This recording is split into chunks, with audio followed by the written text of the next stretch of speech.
नमस्कार। हमने पीछे की कहानी में पढ़ा था कि सुकन्या से राजकुमार नाराज हो जाता है और वह वहां से चला जाता है। सुकन्या पंखे को हिलाती पर राजकुमार नहीं आता। सुकन्या बहुत दुखी हुई। वह एक दिन बगीचे में घूम रही थी। वहां एक पेड़ पर दो चिड़िया बातें कर रही थी। उनकी आवाज़ मनुष्य की तरह ही थी, क्योंकि वह उसी जादुई दुनिया की चिड़िया थी।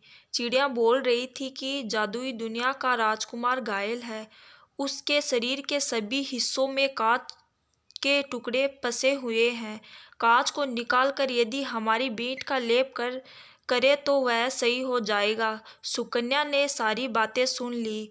वह उन चिड़ियों की बीट इकट्ठा करती है। वह चिड़ियों से वहां जाने का रास्ता पूछती है। चिड़िया उसे बताती है कि उसे वह पंखा पानी में डालना होगा। सुकन्या पंखे को पानी में डाल देती है। पानी में पंखा नाव बन जाता है। वह उसमें बैठकर उस जादुई दुनिया में चली जाती है।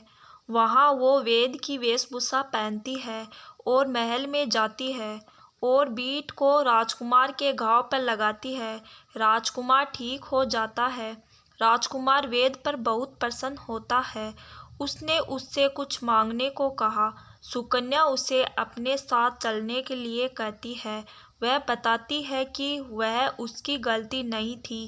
राजकुमार उसके साथ वापस चला जाता है। सुकन्या अपने बहन को पूछती है कि उसने ऐसा क्यों किया। मैंने तो तुम्हारे से कभी ईर्ष्या नहीं की। उसकी बहन माफ़ी मांगती है और अपने पति और पिता को छुड़ाने के लिए कहती है। राजकुमार शत्रु राज्य पर आक्रमण करता है और वहां से उसके पिता और उसके बहनों और मित्र राज्यों के राजाओं को छुड़ाता है। जब सुकन्या के पिता अपनी पुत्री को राजकुमार के साथ उसे उसके राज्य में देखते हैं तो उससे हाथ जोड़कर माफ़ी मांगते हैं और कहते हैं, सच में सब अपने नसीब से ही मिलता है। आपको हमारी कहानी अच्छी लगी तो चैनल को सब्सक्राइब और लाइक कीजिए।